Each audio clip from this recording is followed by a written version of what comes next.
welcome to the inner sanctum. I'm in the shadows. I got one last job, one last job.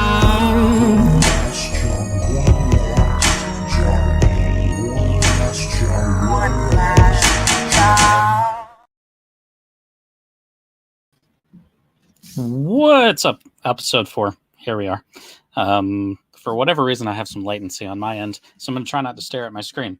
This is going to be extremely off-putting. Anyway, I don't really have a lot in the way of updates for our stuff. Tilt Trade, everything's kind of signed off on. We're just waiting for print. So we're not going to waste a whole lot of time. We're going to start getting things rolling. The first person that I want to bring in is my cohort and someone that I've been working with on too much stuff and never enough. Let's go ahead and get Joe in here, and so we can say hi. What's up, Joe? Hey, y'all. What's going on? So Joe and I, this is fun for us because everyone that's in here we work with in some capacity, and then we have the next person we're going to add in who wrote the pull quote that's on the back of our first trade together.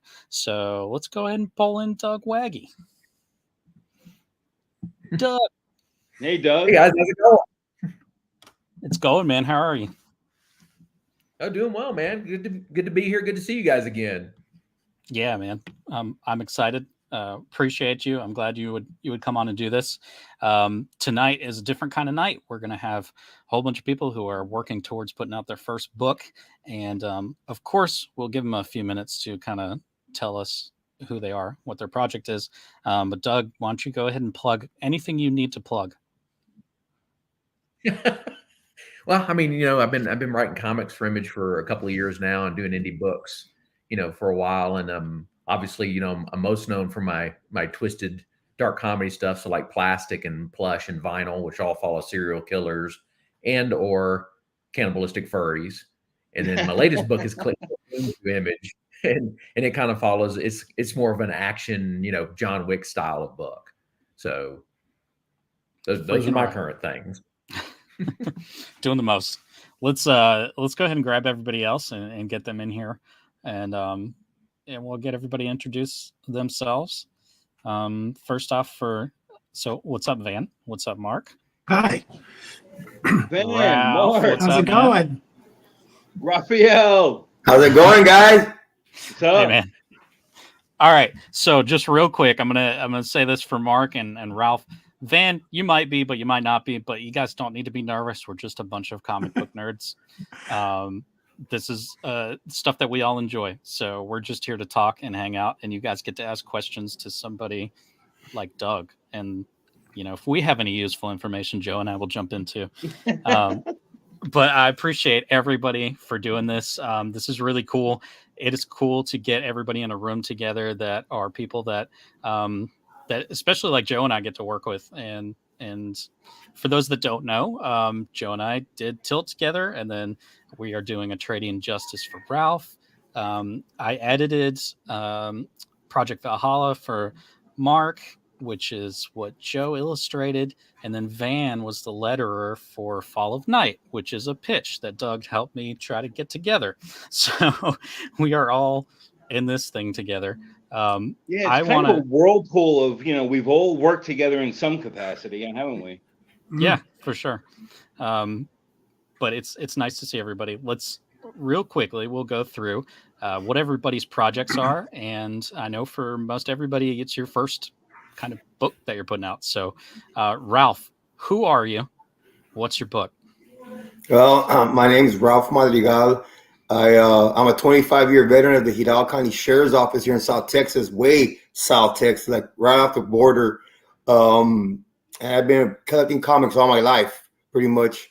And some things came into my family, certain, things that affect the family. And I finally got the courage to put my thoughts and my creations into this story of trading and justice. And with the help of Joseph and Aaron, man, they really, they gave me the shot and opportunity to do it, put it out there.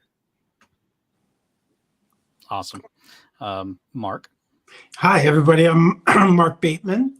I have also been reading comic books. I think my first kind of understanding of comics was a cartoon on Saturday mornings called Spider-Man and His Amazing Friends, which some of you may or may not know. And that kind of opened my world up to comic books. And I became kind of a crazy collector all through my teenage years. And when I was 12, my parents gave me a role-playing game. It was Marvel Comics kind of D&D thing. I didn't like the game itself, but I started making characters. And what happened over the years is it started to become kind of my little like imaginary escape world from reality. And it was really near and dear. It was kind of like throughout those kind of awkward high school, middle school, high school years, it was my kind of place to go and feel safe. And so it took me a long time. And Joe knows this really well, a really long time to take it from something that was like kind of sacred, to something that I really wanted to start showing the world. Because I took this comic book and it became like a world and an epic journey kind of thing. And so Joe helped me a couple years ago to kind of do the drawing based on the story that I had, kind of an origin story. And, it just I wasn't completely happy with my end of it. Joe's art is always amazing. And then so Aaron came in and helped me kind of clean it up and tweak it a little bit and make it something that I'm more proud of. And that kind of represents kind of my passion about this project. So I have been dilly-dallying about getting to the next level because it scares the shit out of me, excuse my language. So here I am. Aaron got me to come on board today, and now I've got my little guy ready to go. And I'm excited. I'm starting a Kickstarter in the next, couple weeks, and just to really kind of get it out there in the world, because I'm a novice to all this, and I'm completely excited to be here. And yes, this is my first time on a podcast of any kind, so I'm feeling I'm really excited about that too. It's awesome. Anyway. You get numb to it at some point. Van, who the heck are you? Oh, you're muted, or your audio's not working.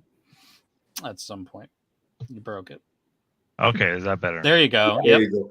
All right, bad start. Off to a bad start already. Oh boy. But yeah, my name's Van Claridge. I've been working on the same story of my comic book ever since I was a wee lad, probably like middle school. And it's always just been something that's just been kicked around in the background of my life. I was always doodling something from it, and there's never really committed to writing anything down. It's always just kind of lived in my head. And so then a couple of years ago, kind of dawned on me like, whoa, I'm kind of, I have this thing just sitting there, and I'm not really being too serious about it. And so I figured, get busy living or get busy dying. And so figured, might as well put it out there, see what people think about it. And if they don't, then forget it. It's for me. So yeah, it's just it's changed so much through the years of what it originally started, but it's always just mostly been about the characters. And and as the characters are, basically staying the same, even though they kind of change the way they look and the way what they're named, they're still basically my babies. And so I'm still going forward with it, and I've gotten an artist to help me with it. And things are kind of COVID kind of threw things for a loop there for a while, so we're still just kind of, that's all shaken loose still.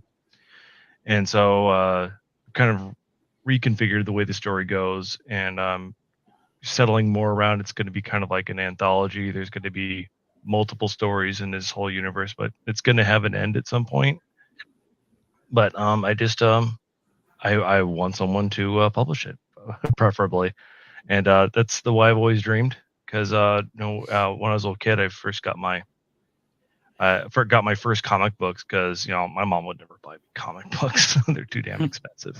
But my grandma, who was suffering dementia, the beginning steps, she was giving friends rides to church, and one of her friend's kids had left a Lucky's bag full of Image comics in it, and then she had no idea who they belonged to.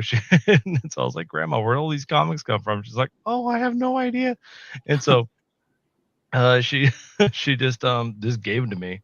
So I got like a Spawn #1, Savage Dragon, Wildcats, Cyberforce, like all the good ones. And oh my god, you lucked out, man.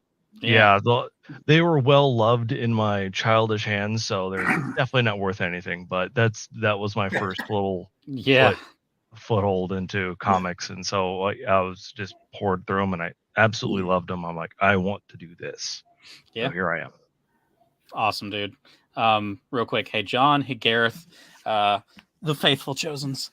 All right, everyone that's new, you guys get to take a breath for a minute, kind of, if you need it. I do this thing kind of now where it kind of breaks up the show a little bit, and I'm going to do a super quick game. Usually it's a little bit longer, but tonight I'm going to keep it super simple. So Jessica, by the way, is producing in the background, so you can hit that button whenever you're ready. Hey, Jessica.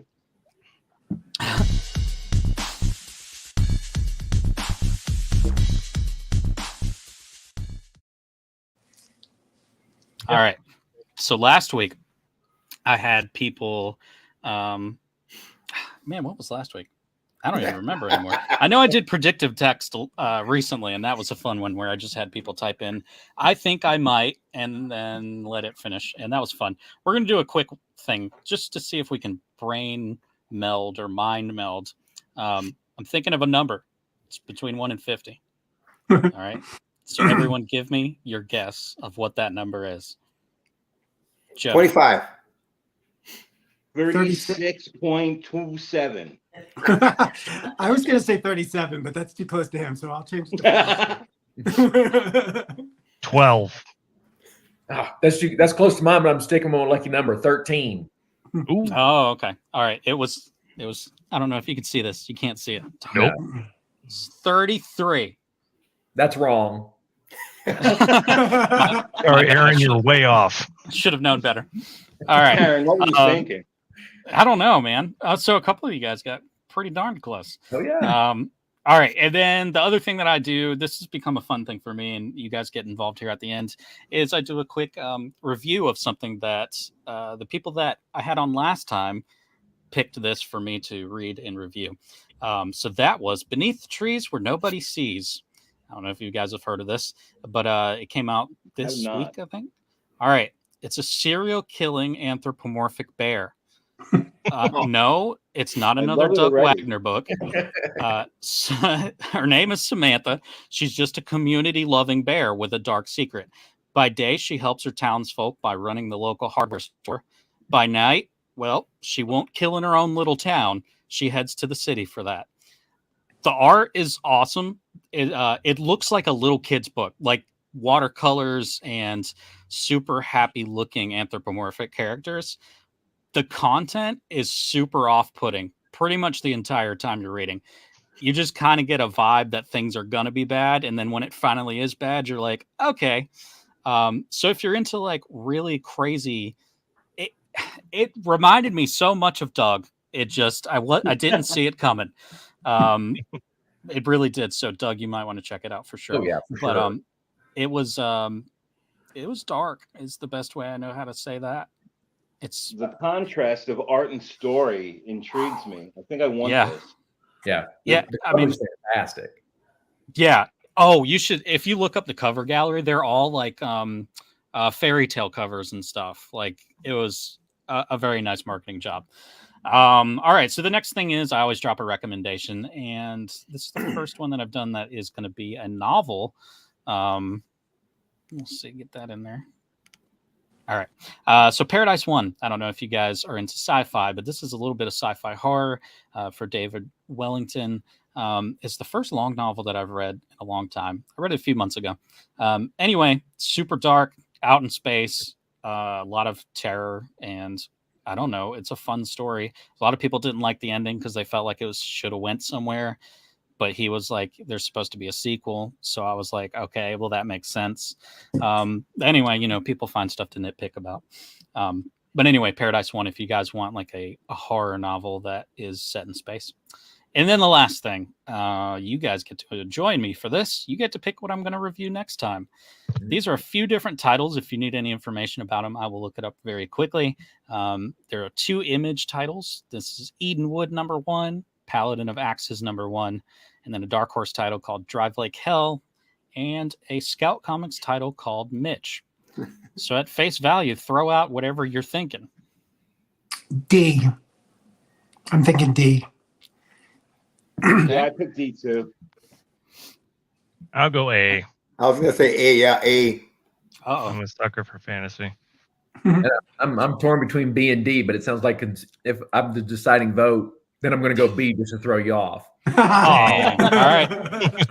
Well, that makes it Mitch then, right? Well, no, now it's 2, 2, and 1. Oh, All right. So you're the deciding vote. Yeah, It's on you, Aaron. That's you too got to much choose pressure. between A and D. Find out next time on. It's a very good possibility I might read both, so we'll see. But I will decide. I'm not going to decide right now. I very might read both and then do it that way. But thank you guys for joining me with that. Now let's get to the reason why we're here, which is basically to see if we can make Doug sweat. He is your resource. He is here to answer questions.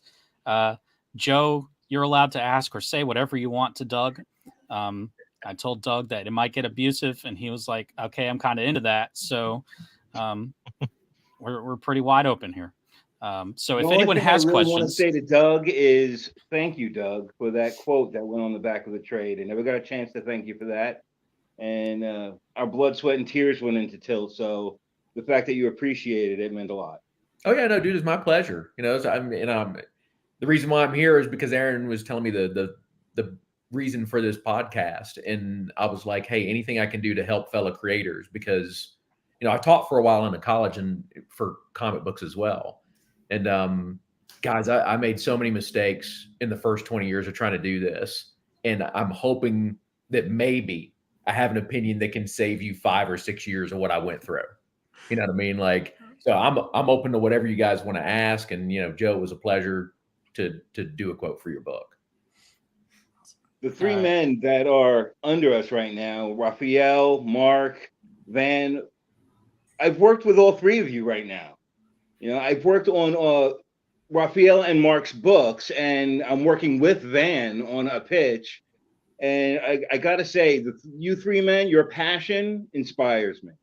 Thank you. Thanks. You know, it's hard.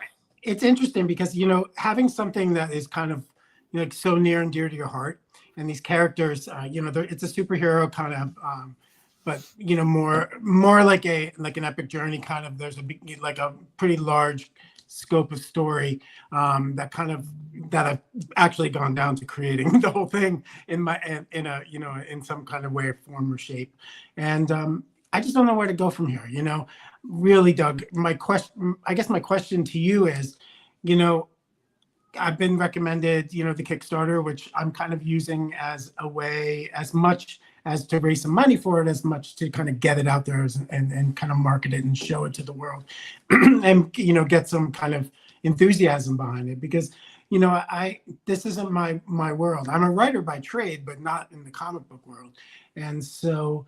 You know, I've also, you know, thought about doing pitch letters and sending it off to companies. And I'm really just, you know, I would love to hear, you know, like your thoughts about those 2 different techniques, really, and see what you think about that.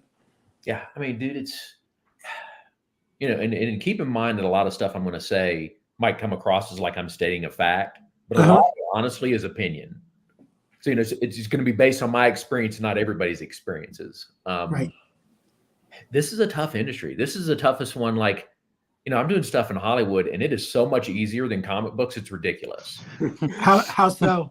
I mean, just like trying to get a publisher interested in your book and getting them to publish it and to break into comics and try to get Marvel and DC to pay you any kind of attention is is a monumental task and almost impossible. And there's no, and I think this is probably true through all the creative, mediums. Nobody has ever done this, broken into comics or found a publisher the same way twice. Okay. So, different. when you start talking like pitch letters and that kind of stuff, my first thing is like, don't think what you've been taught is here's the path. Mm-hmm. That's gatekeepers coming up with a way to like go, well, here's an easy way for you to waste your time. Right.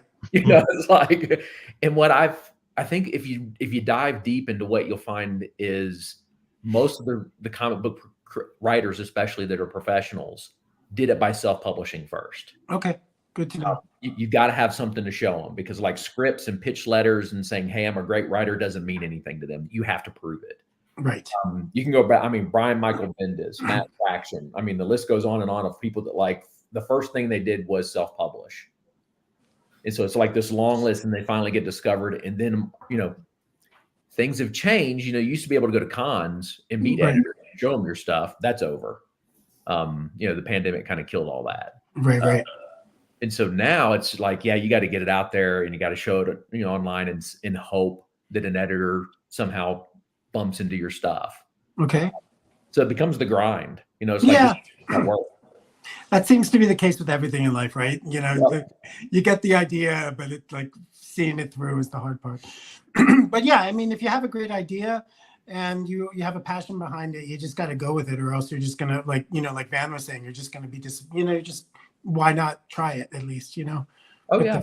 So I'm 100% behind it. I just feel, I guess I've been feeling over the years kind of stymied by the whole process, because what you're saying is pretty much what I've been hearing over the years, that it's just you're up against it. So and this is a great format. Thank you, Aaron, for including me, because I really, I also just want to meet other people who have this interest like I do, because it's really niche. It's really not. There's not a lot of people who are, who are just, that you meet in your day-to-day life, who are, comic book nerds, as you said, and so it's, so it's nice to have this forum. So thank you for that.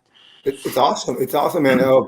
For me, comics were like Mark said, they were my escape from the realities of life and marriages and problems with our families, and the work I do really affects you, man. So for me, the superhero, I could be a superhero for 10 minutes and reading this comic book, and all the ideas I had in my head for decades, man. I finally got the courage, and thank God for Joe and Aaron, who've taught me so much.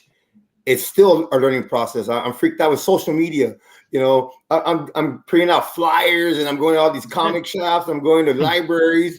It's crazy how I'm so learning. And I reach out to Joe all the time. Joe especially, and Aaron, and because it's crazy. It's crazy. And luckily, they've taught me, hey man, calm down. No, it's good. It'll happen. Kickstarter is totally different for me. I never dealt with Kickstarter. I bought tons of comics off Kickstarter, but never created a Kickstarter. And they're walking me like a rookie in patrol. By my hand. And I really appreciate them. And for me, comics, and then I liked always the subpar comics. I never liked really the super. I mean, everybody loves Superman, right? We all love the main guys, all the commercial stuff. But I was really into, the Malibu comics, like the Image comics, all the lower stuff that came out back in the day that cost like 25 cents right now. But if you see my boxes, I probably have like 10,000 comics, and they're all like that. All the lower, I guess we would call them B-rate comics, but that was my break from everything. And a trading injustice is just part of something inside me that wants to go out there and show people that whatever we're going through here, man, is we're all human. We all make mistakes, and we always got to move on. And a trading injustice is that for me. That's my escape right there. Raphael, you have absorbed more information in such a short time. You should be proud of yourself. I mean, you picked up a lot in such a short time. You really are taking this downfield. You're Thanks, doing a Joe. great job. Thanks, Joe. I'm going to get stronger, guys. It's going to get better for us. Trust me. Yeah, I definitely feel, I agree with you. Like the hand holding thing is something I definitely feel like I need with this process.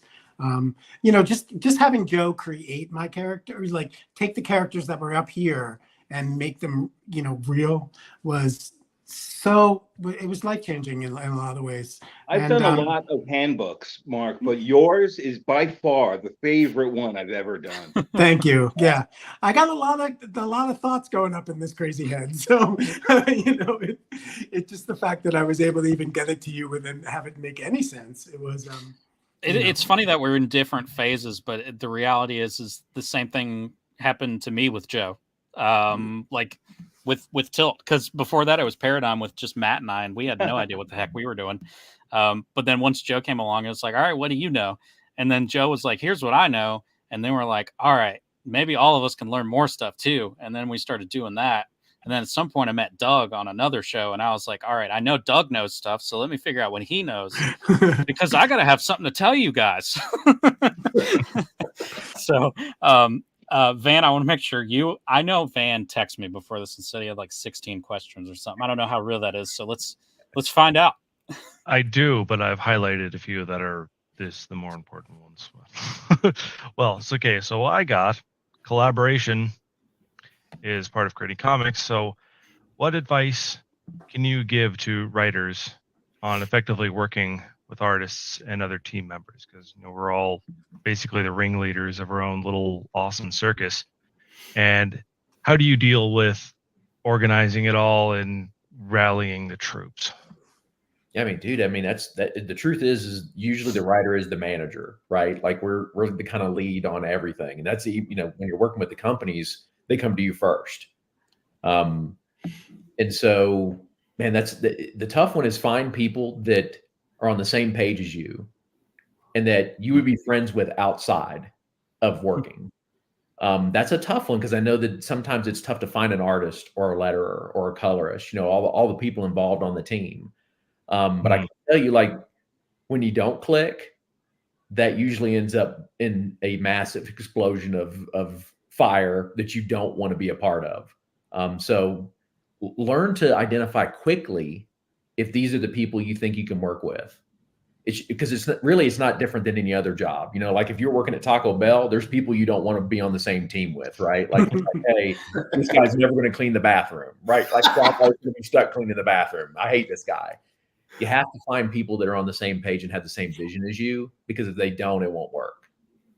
Yeah, what would be some red flags that you would see? Because, like, say you do seem like you're off on the right page with each other, and you feel like, these people are the right ones to get this vision of mine out into the world. What are some red flags that might start going off for you? Usually, that it's not working out. It's going to come out pretty quick for me. I mean, that's what I've learned to identify, is like you pick up on it pretty quick, or like you send them an idea and they go, well, let me change it all. You're like, oh, we're not anywhere near on the same page. So I learned, like, don't waste my time on people that don't see my vision, because I can't write theirs. I can only write mine.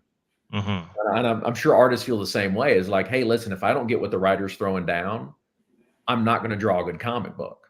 It's not. Oh, absolutely. Yeah. So you've got to be in, you know, you have to have a synergy, you know, to throw out the corporate terms. You have to have a synergy right out of the gate. And if you learn really quickly, like when you hand them even if it's just an idea, you're like, hey, here's the next idea I want to do. I'm like, that sounds stupid. You're done. Like, you know, you just need to realize, wait a minute, no matter how good they are, we don't have the same sensibilities.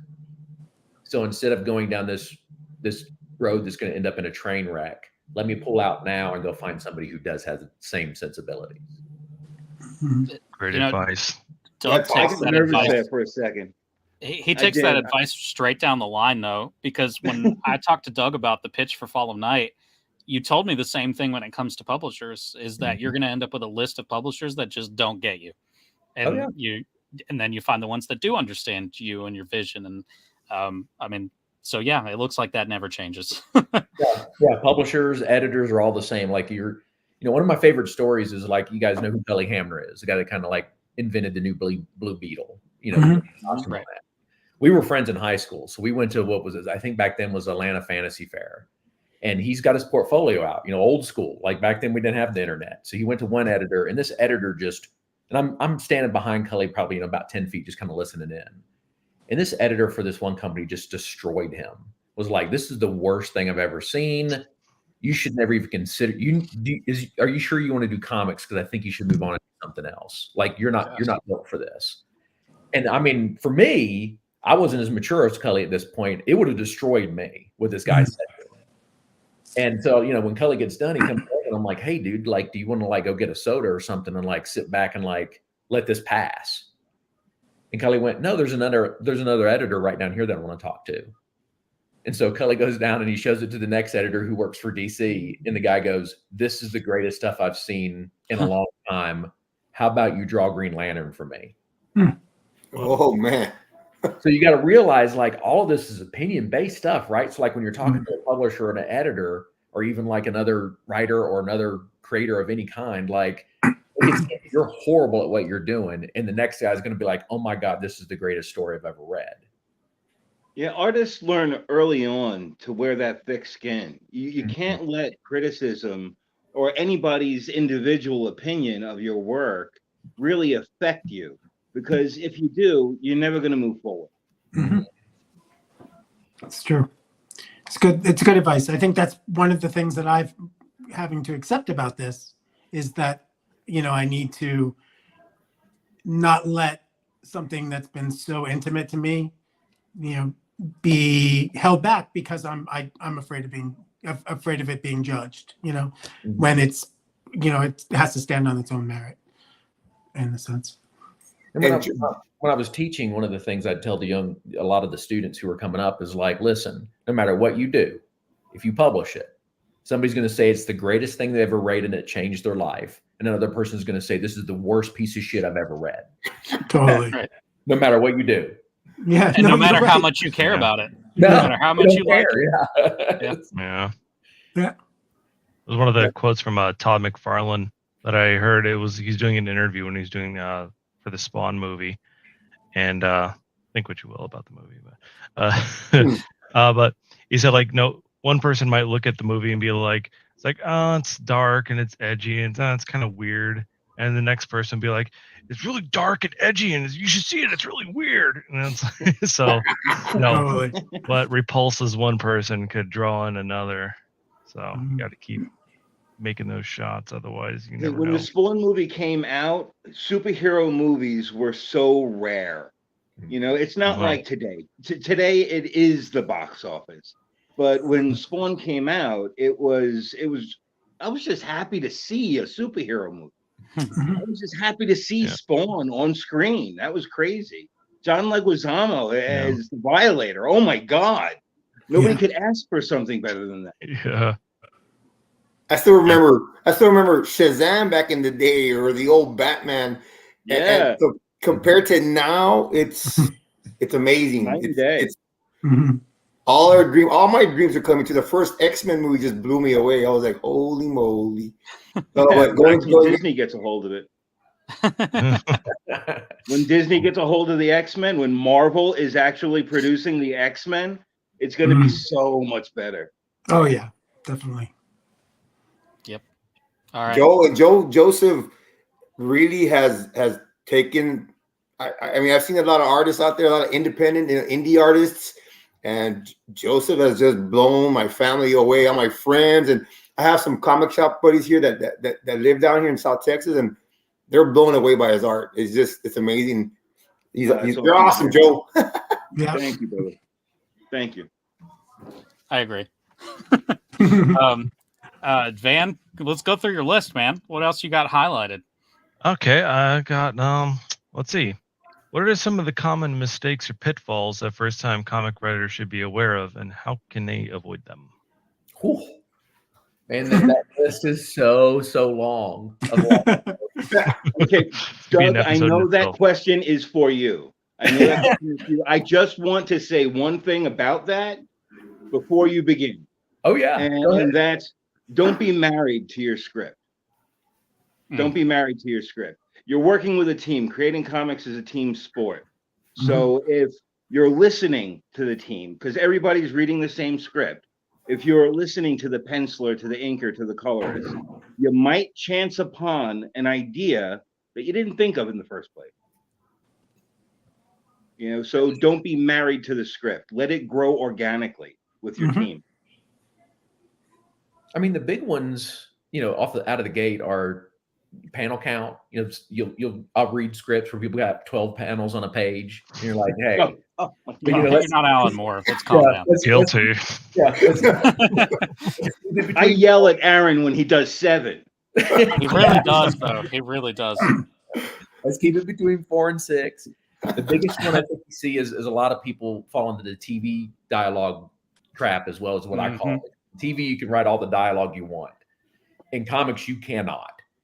So, like, you have to be succinct and to the point, and so you have to be really, you know, there's where you have to get precious. Like, your dialogue has to be like, it has to get to the point quickly. You can't have like 4 balloons every panel kind of thing. You know, you'll see people that, like, you know, it should never be, in my opinion, more than a quarter of the page, you know, as far as how much real estate it takes up, because it is a visual medium first. And you want the art to sing, not the dialogue to sing. You know, like, people buy comics because they like looking at art, not because they like reading dialogue. That's so good. You know, like, dude, with Tilt, like, when I did the Joe never even said anything about this, but when I did the re-letters for the trade, like, there are some pages in there that I just took lettering out. Like, I just was like, nah, the art just does what it needs to do.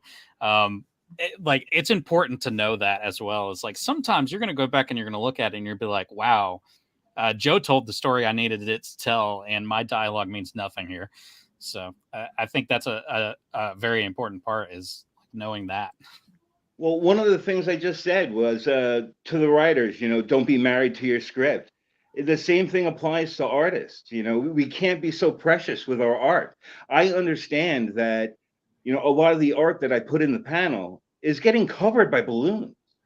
Right. You know, and so if you are verbose, if your villain is monologuing, then yeah, a lot of the panels are going to be a tiny little head in the corner and then words, and then that's it. You know, this is not what we want. We don't want pages and pages of talking heads. We want the composition of the page to flow organically. We want heads coming off. And Doug's I've done that. And that reminds me of, like, a really cool thing that Brian Selfridge taught me back when we were in the studio. You know, writers will get stuck in that, like, you know, talking heads kind of thing. And he told me a really easy way to get out of that is to always put in your script what your character is doing with their hands. Because then you find out, like, oh, wait a minute, there's some storytelling to think about here, right? Like, instead of just having a shot of a head, like, are they smoking a cigarette? Are they doing something with their hands that takes away from the story, adds to the story? Is there something cool you can do with it? You know, like, what if they're using a fidget spinner? You know, like, what does that say about their character? There's so many things you can do with that, just to go listen. Don't just say here's a talking head. You know, what are they doing? And plus, you need to let you know, for me, what I learned is, like, you have to let your artist know what they're feeling in every single panel. You just assume that they're going to guess what you want them to feel. Well, how else are we supposed to draw the expression? Exactly. You're going to guess, right? You're like, well, what's the dialogue? Because, I mean, I can't tell you how many times I've asked the writer, you know, like, well, where's the inflection in this line? You know, so, or how are they gesticulating? You know, how are they moving their hands? Are they angry? You know, are they excited? You know, I have to be able to show that through the images. You know, so many people have told me that if you can't follow the story without the words, the art failed. Oh, that's spot on. You're spot on. That's awesome. I mean, those are probably the biggest ones that I've seen over and over and over again. I mean, the simple ones, which I'm sure you know, like, I'm always blown away by people that don't know how many pages are in a comic book. You know, and they're like, I wrote 39 pages, and I'm like, well, why would you stop at a page turn? What? What's a page turn? Like, wait, what? Do you read comics? Like, if you're going to write them, study them. You know, that's what I've always, you know, kind of like understand. Like, you know, now Marvel and DC, I think now have gone down to 20 on a lot of their comics. You know, forever it was 22 pages. You know, and there was a reason for that. And it's like understanding understand what the reasons behind are that when it comes to printing, because that printing bill, if you get up to 40 pages, starts incrementally getting bigger. I'm sure Aaron and Joe know, like when you're printing a trade, man, that print bill comes in, you're like, whoa. Yep. It's, Yep. And it's not the same. no.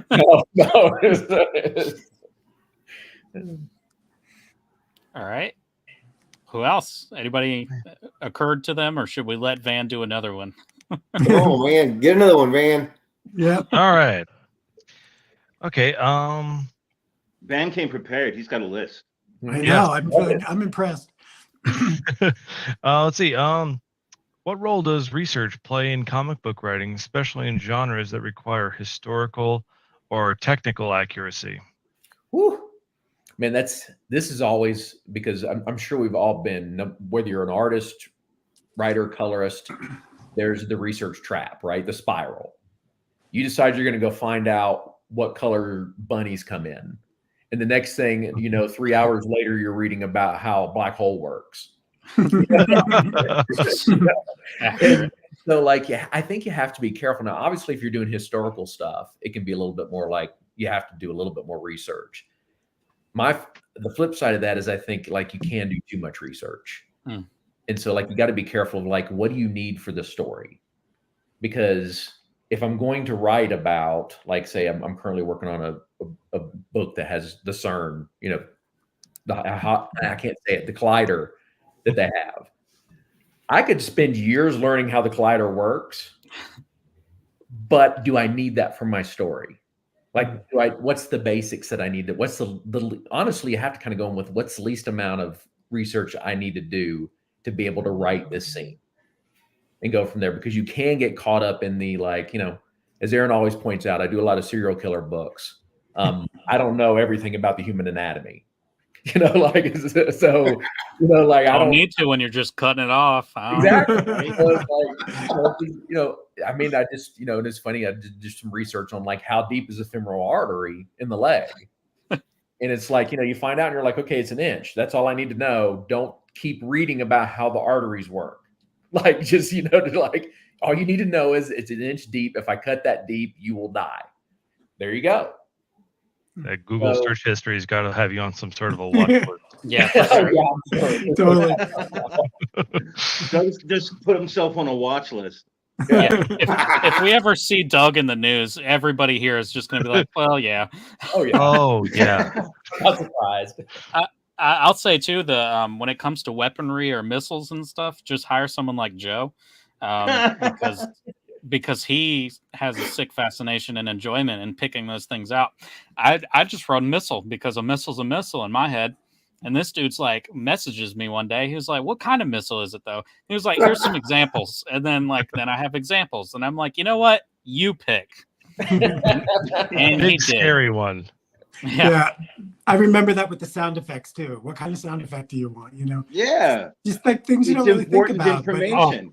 Yeah. You just hit another good thing that when I edit people's scripts, I see that missed so much is sound effects. Just writers never put sound effects in, and you should put sound effects in. Like, absolutely. To the point where, like, if you have to take some out, that's great.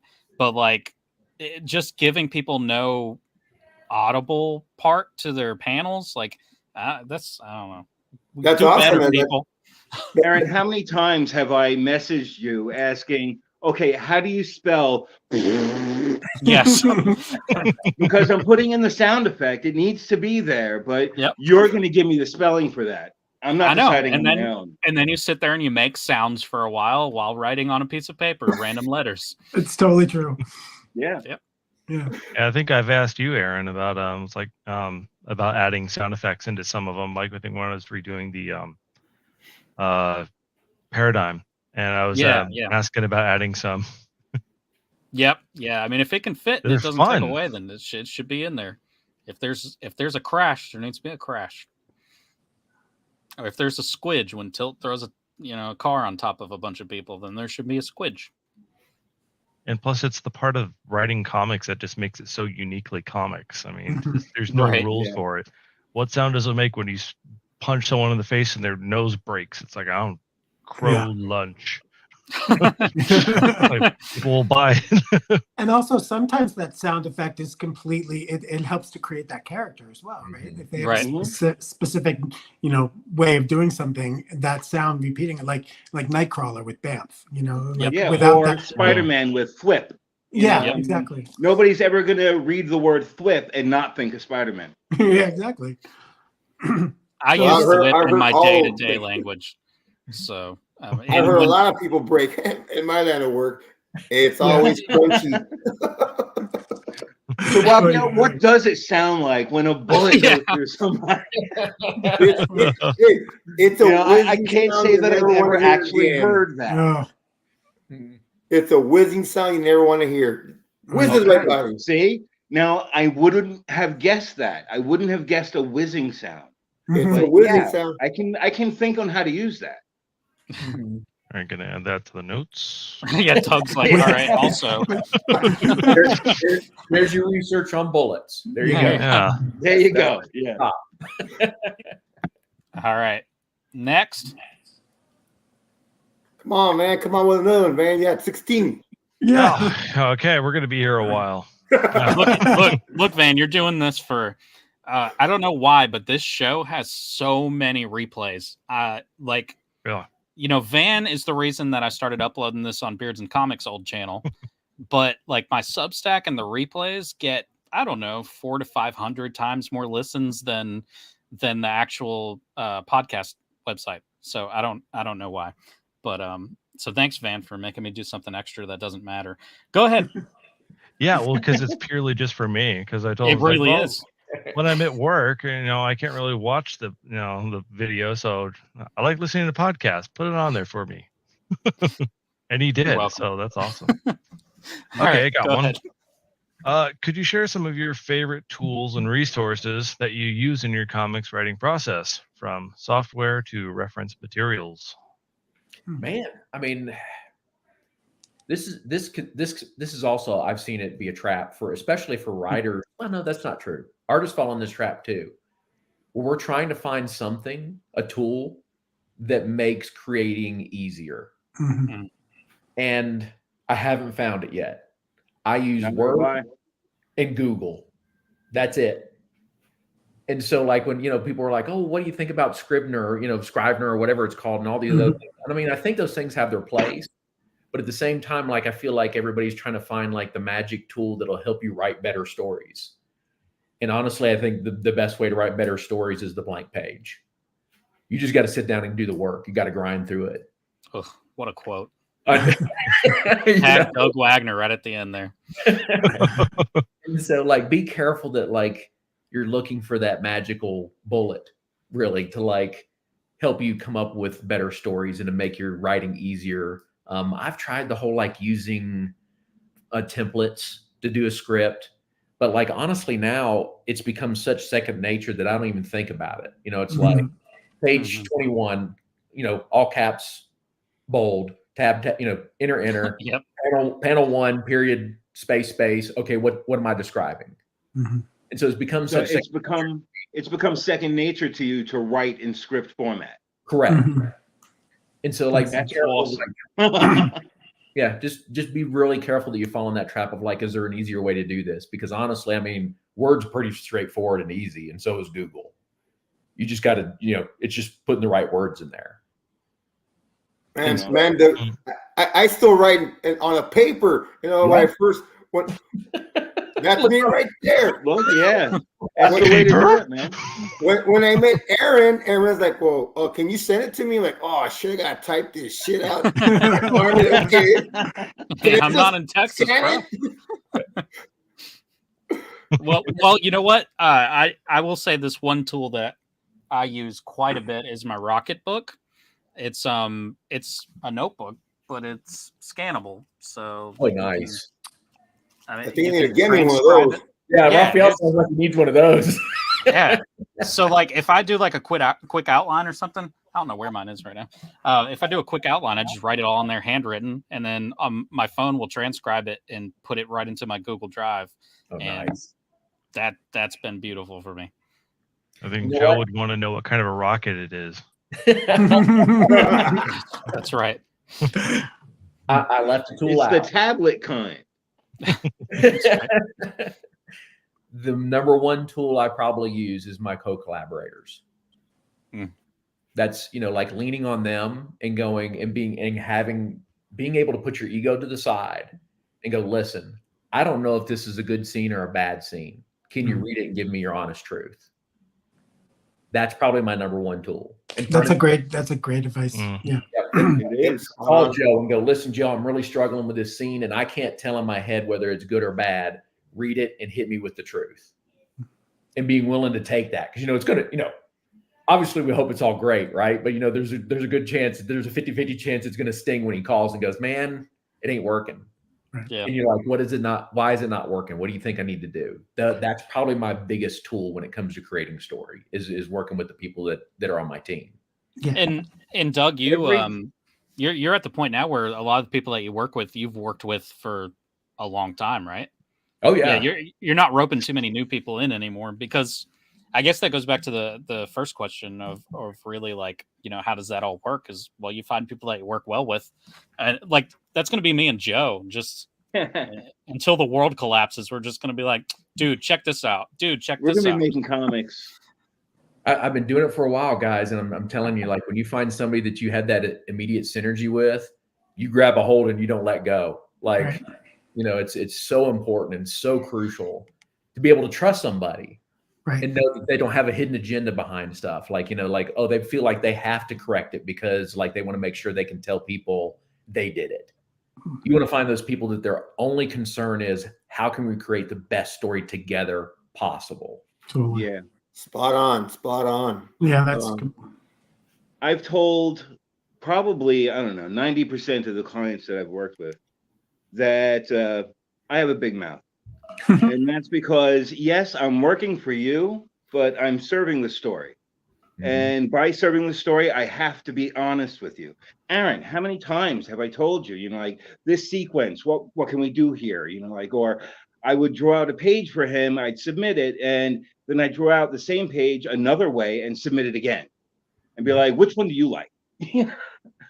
So as an artist, I'm not afraid to open my mouth and work with the writer, to be honest with them and say, hey, can we maybe look at this and take it from a different angle, or can we speed it up or slow it down, or whatever the case is, whatever's called for, I'm always going to serve the story first.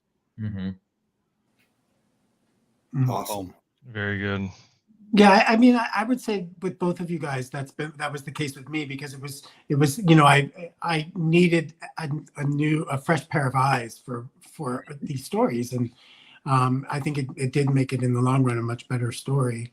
And I do think collaboration is the key to any kind of art form, and for the most part. But yeah.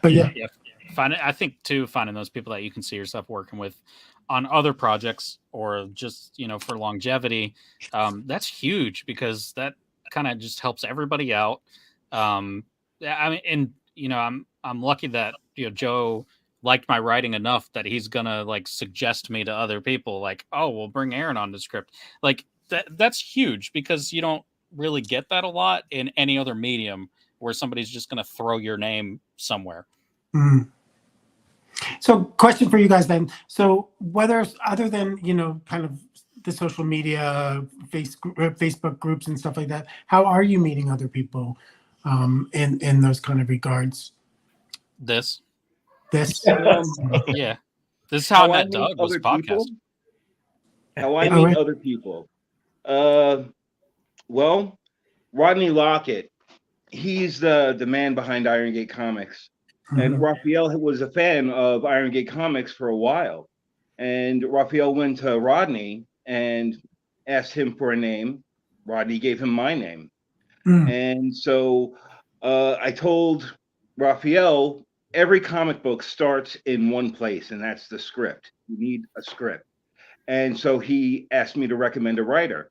And I thought Aaron was the perfect guy for the job. So I introduced Aaron to Raphael. This is how we meet.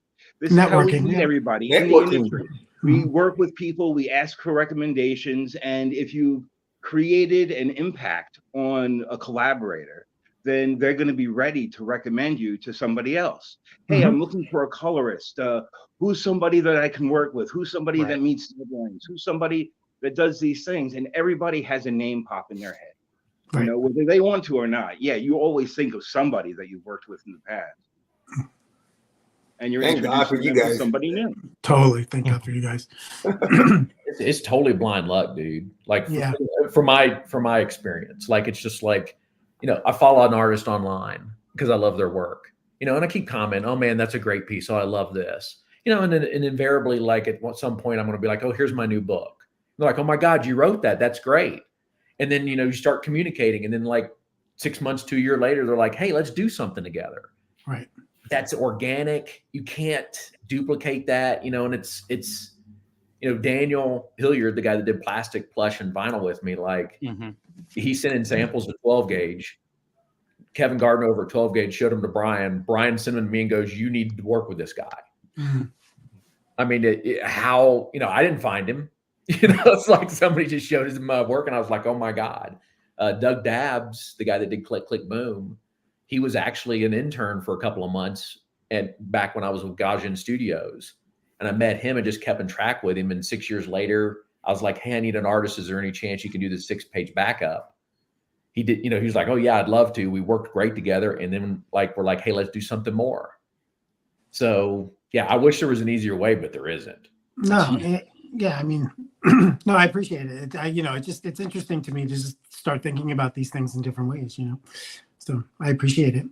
I mean, doing stuff like this is huge because you guys now know each other. Like, you know, Ralph, Mark, Van. I don't think you guys knew each other. You didn't know Doug. Yep. I mean, so yeah, boom. That's a whole bunch of extra connections you just get for hanging out and talking about comics. So I think going on shows, that's what did a lot for me as well. I mean, that's where I met Doug.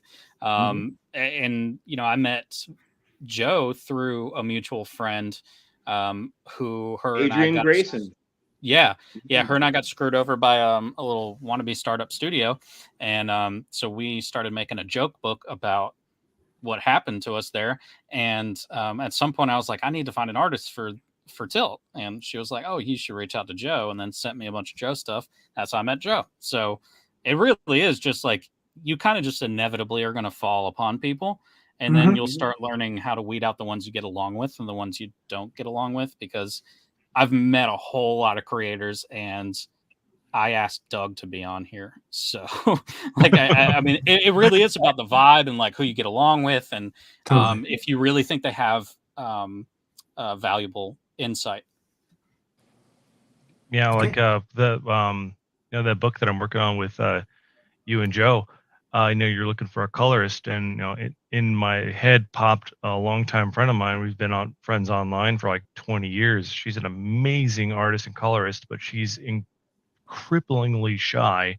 She doesn't want to talk to anybody. So I recommended her for the job, and I think she did a fantastic job. But I had to kind of be like the colorist whisperer. Like anything feedback I got from Aaron and Joe, I had to translate it over what he there. said.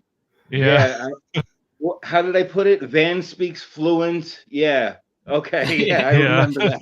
I speak Lois. Yeah, exactly. Yeah. Well, and you know, Van, I guess that's another good connection story too, is because you were just following along the Catalyst stuff, and then at some point you were messing around with lettering, I guess for your own stuff or something. I don't know. But then you were just like, I want to be involved somehow, and I was like, all right, well, like I need to re-letter Paradigm, and I don't like lettering, so I pulled Van in, and now Van, you know, has done that. Fall of Night, still got him to do some of our other projects, like our older stuff as well. Nice. And I'm looking forward to it. Yep. Nice. All right. What else? We got Doug for about 14 more minutes. Make it count. That's all right. Count, guys. Ask your questions now. I got one more for you. What challenges have you encountered while working on comic book projects, and how did you overcome them? Woo! I mean, dude, that again, that's a laundry list of so many problems. I'm trying to like get my mind to like narrow it down to you know, the important few. I mean, guys, like, it's a tough business. And so there's constantly new obstacles. Like sales right now across the board, they're saying are down to 40%. So now pitching new books to publishers is probably the toughest time maybe in the past 5 to 10 years. Because they're like, well, listen, I mean, we can't afford to print a book that's not going to at least pay for itself. Man, it's trying to editors. I've worked on books that had 10 editors on it. That's always a disaster because you're getting editing notes from 10 different people, and some of them even are contradictory to each other. And you're like, I don't know how to handle that. And I'll admit I probably don't handle that well. So I've learned like I don't need 10 editors on a book. When you tell me there's multiple editors, it's like I probably shouldn't work on this book. So I think where that leads me is like know your boundaries and know what you're good at and what you're not good at, so that if you do get offered that gig and it's like you talk to them and you realize like you don't understand where they're coming from, you should walk away. Don't get caught in the trap of writing something bad because you don't have time for that. That's going to set you back. Every time you turn in, every time you do something that's a bad book, that's what, it's what have you done for me lately in this industry? And so people are like, oh yeah, you wrote that. That was horrible. They don't care why it's horrible. You're only as good as the last thing you did. Yeah. All they know is your name's on it. It's like, so be careful of that one. And then, be careful. I think, Van, you said a little earlier, and you said something when you were first talking is like, I just want to find a publisher. And that immediately always sends a bell in my head that like, be careful that you're chasing validation and not story. Totally. Right. Good point. Publishers are great and they make life easier, but you don't need a publisher to publish your book. Right. Just publish. That's what I've been realizing for sure. Yeah. Because if you're chasing validation, you're not writing for you, you're writing for them. You're trying to figure out how to write a book for them so they'll publish it versus writing the book that Van wants to read. And so that's true. You start chasing like, well, what if I write like Brian Michael Bendis? You can't possibly write like Brian Michael Bendis. Everybody's so unique, it's not going to happen. There's no magical formula there. Doug, I love that. Oh, thanks. I love that. Write for yourself. Don't write like Brian Michael Bendis. Write like Van Claridge. That's it. Yeah, I want to read Van's story. I don't want to read Van writing Brian Michael Bendis' story. Yeah. Because I know you're going to have a unique view and you're going to bring something different to the table than anybody else. Like everybody in here is going to create a totally different story. Yeah, I mean, I think chasing a publisher, chasing validation, those things can get in the way and hurt your career. It did for me for a long time. It was so important for me to get published by Marvel or DC that I kind of lost my voice and I lost like direction because that became such an obsession of me trying to figure that out that I had completely dismissed working for Image or Boom or Dark Horse or anybody else. And next thing I know, I don't have any work to do. And so then, it's like, yeah, be careful of that. It's like, no, let me write books that I think are good stories, the stories I want to tell, and see where that takes me. Absolutely. I mean, so many obstacles. I mean, obviously their money's a problem. I mean, I think everybody here, we're all doing indie books, right? Like, I mean, how do you get people paid and how do you publish a book that makes your money back? Like that's, I don't know if anybody's ever figured that out. I know I haven't figured it out. That's the ultimate question. Yeah, exactly. It's like, and so like, those are the big obstacles I think that come in immediately to mind. But dude, there's a new obstacle every day. Like, trying to plan for them is impossible. You just got to be like adaptive and flexible when they show up. That was good. Yeah, that was good. Yeah. Thank you. Yeah. I find it's funny. We're all trying to get into this industry at this point in history. It's like people trying to get on the Titanic as it's sinking. It's like, are you sure you want on it? It's like, I really want to get on that boat. It is very much a tough time. It's been, I know Joe and I, watching through like working with different people, I've edited quite a few books now, like quite a few, and I don't know, maybe 2 or 3 of them have come out. Like it really is a tough market. And so I think one of the things that I've been asking myself a lot lately, and I'm trying to keep myself cognizant of it, is like, what do I actually want out of all this? Because like, if it is your dream or your goal to write for Marvel or DC, then set yourself a path to do that, you know.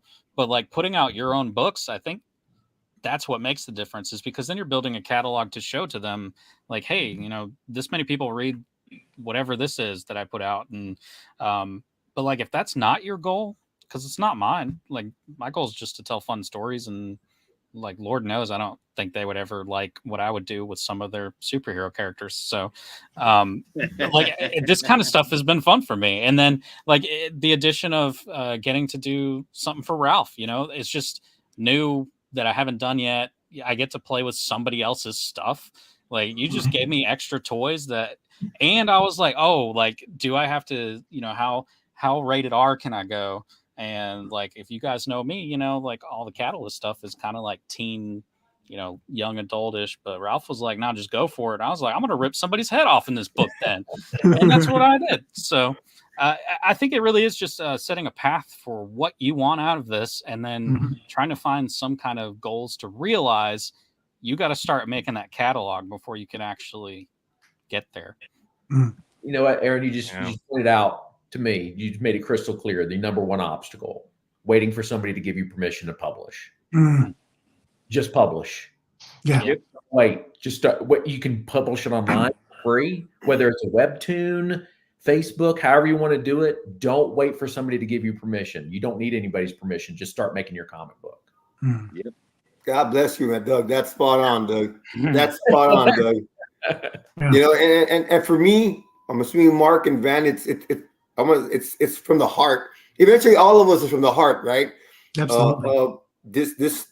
This story that I have up here, I want the whole world to see it. I want the whole world to read it. When I can get one person that actually liked it and it made a difference in their life, the little difference, that speaks volumes to me. You know? I mean, but you already got that, because I even messaged you the day I had to write that scene between the dad and his son. I was like, dude, like, I made myself cry. But like, that was your project. That was your scene. Like, I just scripted the junk, and it was like so you already have that, you know. I think that's something else that we get caught up in as creators, is like, man, you'll get a person to come up to you and be like, dude, this meant a lot to me, and this like had an impact. And we will forget that when we hear 20 other people ask how Patrick can hold a sandwich together on a plane wing. I mean, and then you just completely forget the good thing, and just you focus on the other thing. So I think remembering those good moments is key to all of this. Absolutely. I remember one review that Tilt got where somebody mentioned that there was no artwork on the walls in the office. I knew it was going to come up. Oh my God. The very next issue, Aaron gave me a scene where it was conversational. So I asked Aaron, I said, Aaron, during this scene, can he be hanging artwork all over the walls? and he said, yeah, sure, go for it. Yeah. So absolutely, man. Yeah. And every book behind since me. then, there's art on those walls. Look at behind me. Yeah. Oh. All right. Maybe one last good question, if anybody has one. I'll let someone else go. Come on, Mark, what you got? Oh, come on, Raphael. It's your turn now, I think. Mine's a simple question. Like, for a trade paperback, what's the recommended amount of issues that you recommend for that? 4, 6 for a good solid trade? Yeah, I mean, dude, this is always the tough one, right? Because, like, honestly, 4 is probably the best from a monetary standpoint, because it's going to be cheaper to print. You know, it's a lot less paper. But coming up with a good story in 4 issues for me is so difficult that it's like, man, I need 5 or 6. So I think what you hear in the industry is that 5 is the optimal, because there's a page count, you know, price wise kind of thing that makes it perfect. And it gives you a couple of pages for maybe some back matter of like maybe a cover gallery or something like that. For me, like, I mean, I love 6 issues from a story perspective, but honestly, even at Image, by the time you get to 5 or 6 issues, you're lucky if you're making money on the book. That's everybody across the board. Like even talking to like Scotty Young, I talked to him a couple of months ago and he was like, I'm in the same boat. Like by the time I get to 5 or 6, like I'm not making any money. And so, looking at the industry and how things work, like 4 to 5 is probably perfect. But again, like trying to write a good story in 4 issues is so hard. 22 pages. So for me, I would lean on 5. That's my favorite. That's what I'm shooting for. That's it right there. But what if you have like a longer issue? Like what if you do like if say 50-page issues? Could you like would that 5 format still work, or are you getting into graphic novel territory? Yeah, then again, you're talking like if you're talking 5 times 5, you're talking about a 250-page, roughly graphic novel, and the price tag on that puppy to print it is going to be huge. Right. You run into a problem there. It's cover price is going to be huge too. Yeah, that's going to be hard to sell. Yeah, hard to sell, hard to take to shows. How many can you get on an airplane? That becomes a problem. Yeah. But in the meantime, like as far as I've seen in the market, like those longer single issues do sell pretty well. I think you run into that real hiccup later on, like trying to, what do I do with it now? I put out when you have issues. When you have issues that are between 35 and 45 pages, people pick it up and they think of it as like a mini graphic novel. It's only a floppy, but they're looking at it like this is a lot of content for a single issue. So if you have that kind of page count in individual issues, you're looking at 3 issues can be a story arc. And when you're talking about graphic novels or trade paperbacks, you're not really talking about how many issues can I get into this. What you're boiling it down to is this is a story arc. How many issues do I need to tell this story? So really, that's what you're going for. How many issues can you tell a story in? If you need 5 issues, like Doug, the last series that you just did, what was that? 5 issues, right? 5 issues, yep. Yeah. So, I mean, when you do this as a trade, you got 5 issues going into that trade. But each issue was 20 to 24 pages. 22 pages on each one, yeah. There you go. So, I mean, now your trade is 88 pages long, plus some content, some filler content. You got a 100-page trade paperback. But if your individual issues are 50 pages, try to get that story arc completed in 2-3 issues. That's enough pages to do it. Well, with Beware the Eye of Odin, we actually did 40-page issues, and it was 4 issues. Wow, that's big. Okay. Yeah, it was a hefty thing. But when we printed it, Image actually said, hey, listen, we're probably going to sell this for less than we normally would because it's so many pages, but like people don't buy comics over, don't like buying graphic novels that cost more than $19. We're going to sell it cheaper. The downside is it's going to take us a lot long to get it to pay for itself. So normally a trade will pay for itself in a year or 2. For Beware the Eye of Odin, we're looking for 4 or 5 years. Wow. So there's, the like, what you've got to think about, man, when you're like, hey, if I'm going to do 40-page issues and I start thinking about reprinting this in a trade, which honestly trades where I make the most money. How like, what are you talking about? Like, what are the consequences of that? Not saying it can't be done and you shouldn't do it. If that's what the story's telling you, do it. But then you do have to think down the road, like, what is this going to cost me down the road if I do, a 40-page issue for each one? Right. How long are you going to have to sit on that? Yep. Yeah, because I'm thinking from like the scale of like, because we're just, we're guys that are doing these comics in our spare time, and we can't really do a 25-page issue each month like the big guys can, and so I'm coming at it from the point of throwing out more of a story, like doing one of these books, like 1 or 2 of these books a year. I mean, is that feasible for us? Well, I think reflecting back on what Doug said is don't give yourself an excuse to not publish. So as long as it's feasible for you. Yeah. Andrew McLean, right? He did Headlopper. And I think the first like 8 to 10 issues were all like 40 plus. Yeah. Wow. So, I mean, he was doing it quarterly. So, I mean, it's not, basically what we're telling you is here's what the industry standard is, but that doesn't mean that's what you need to follow. You need to follow what you think delivers the story the best. All right.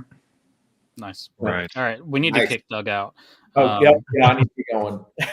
Okay. Can't thank you enough, dude. Yeah, thank you very much. Thank you. Guys, Thanks, It was bro. lovely meeting you. shared all my I've got all my I put in our private chat my all the different social medias. I'll get it out here in a second. Like, guys, feel free to reach out to me, like a DM me, whatever works best for you. Like, I'll help with whatever I can possibly help with. Or if you just want to BS about comics or movies, I'm always in on that too. So Cool. you know, Thank you. Absolutely. once Thank I've you. met Thank you so much. and I'm like a dog, so like now we're friends for life. So Yeah. Cool. reach out. Sounds good to me. Thank you. All Awesome. right, guys. I hope to hear from everybody pretty soon. Thank You you. will. Appreciate you, Doug. All right. Thank you. Bye. Thanks, man. Bye. For all you guys, this has been fun. Totally. Awesome. Awesome. And I hope that I can find a couple of other more like people that have been doing it for a while that we can do similar things, or even if we do like a question and answer session. If I had headed this off way long ago, I probably could have talked him into bringing Brian on. If you guys don't know Brian Stelfreeze, then you know that's your fault. But but Doug and Brian are good friends, so maybe we'll get to that point, and that would be good for Joe. Then Joe could get to hang out with Brian Stelfreeze, and I think he would enjoy that too. But this is awesome. I really it's been appreciate over a year since I did a podcast. This was fun. Yeah, Oh it was yeah. great. Yeah. It's been a minute. Ralph, it's coming up, man. Gotta hit that button soon. I'm gonna give it everything I got, guys. I'm gonna everything I got.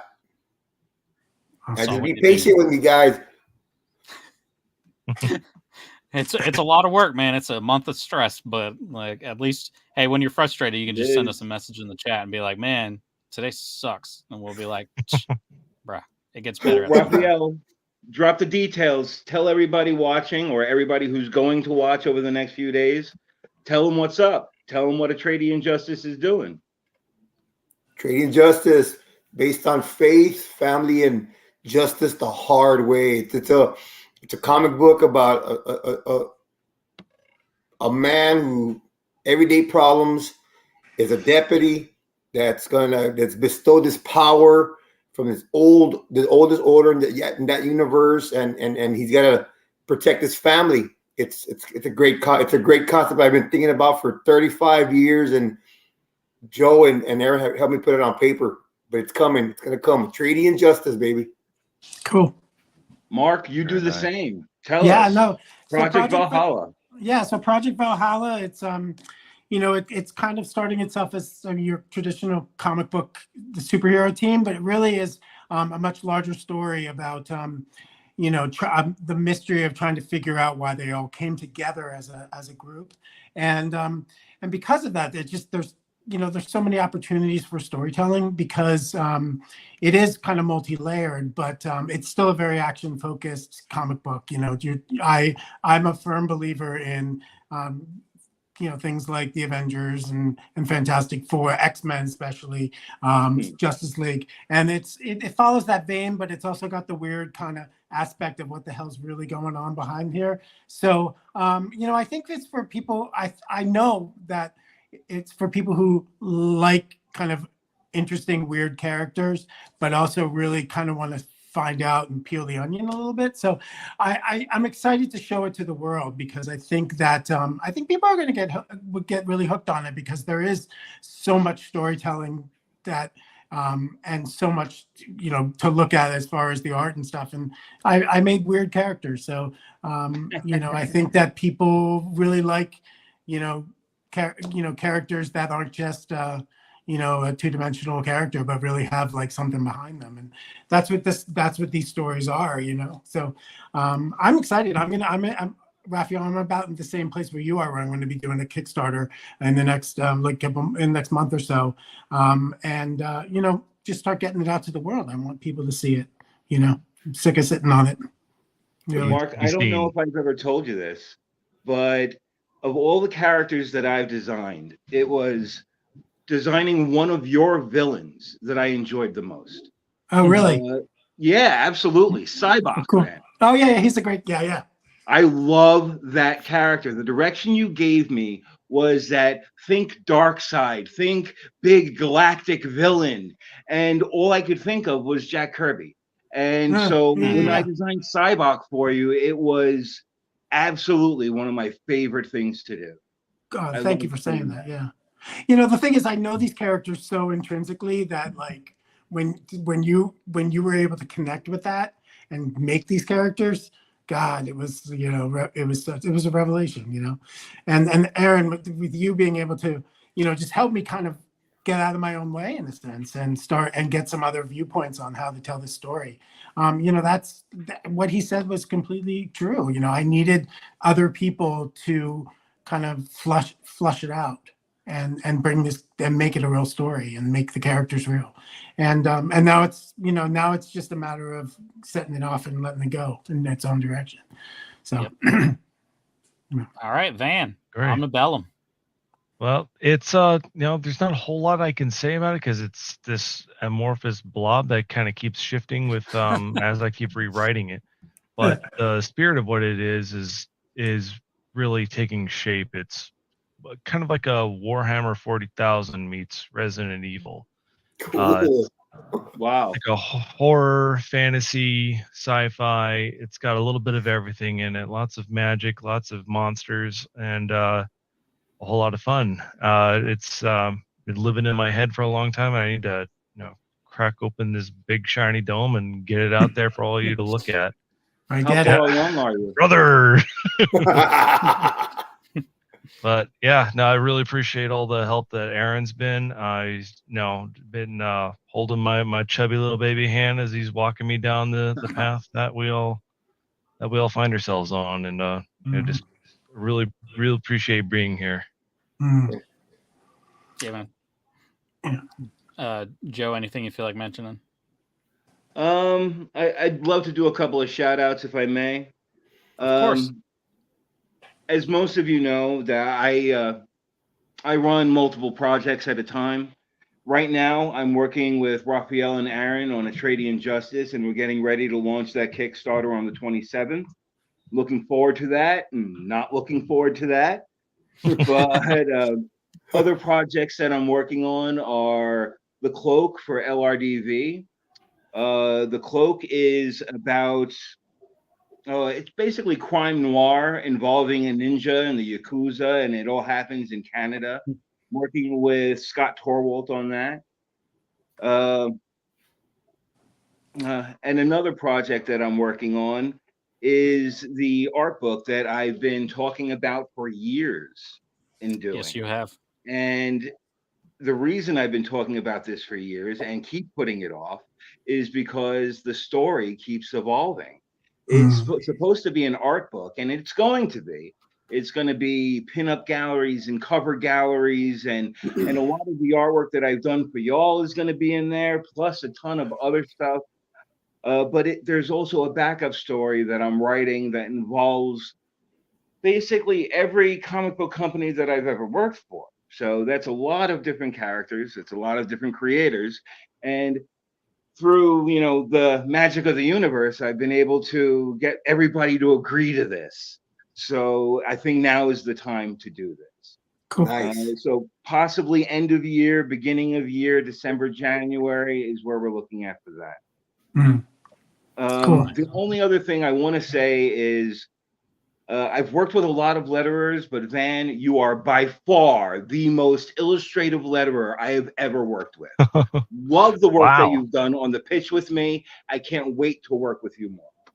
Oh, thanks. Yeah. Nice. Aaron, you let me have a lot of fun with it. It was a lot of fun. Yeah, man. I know where my my strengths end. Matt and I talked about it a lot on the show. It's about finding people that can cover your weaknesses.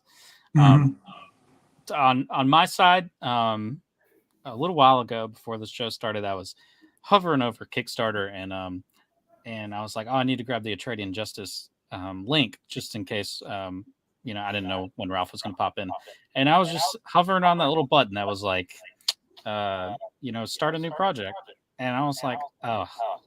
So part of me really wants to do the Fall of Night on campaign. And so we might do that beginning of next year. So Well, I'm certainly gonna pick both of your brains about the Kickstarter program. I pick Kickstarter because I just don't know what I'm doing. Mark, if you have any questions, feel free to ask me. Yeah, I will. I don't know who is echoing so bad. All right. Well, I appreciate everybody for coming on to Inner Sanctum, and this is awesome. Yeah, this is great. Yep. So until we have our next show, I don't know exactly what I'm going to do for the next one. I've had a few people reach out about coming on. One of them actually is a Mad Cave Studios creator, so we'll see if I can get them as well. But I appreciate you guys for coming on. Joe, of course, I appreciate you, brother. And Van, man, it's been fun to work with everybody. And I look forward to seeing what we come up with next. So, Joe, it is your turn to do what we call the final word. What's the final word? Exactly. You tell us. Okay, I want to choose a good one.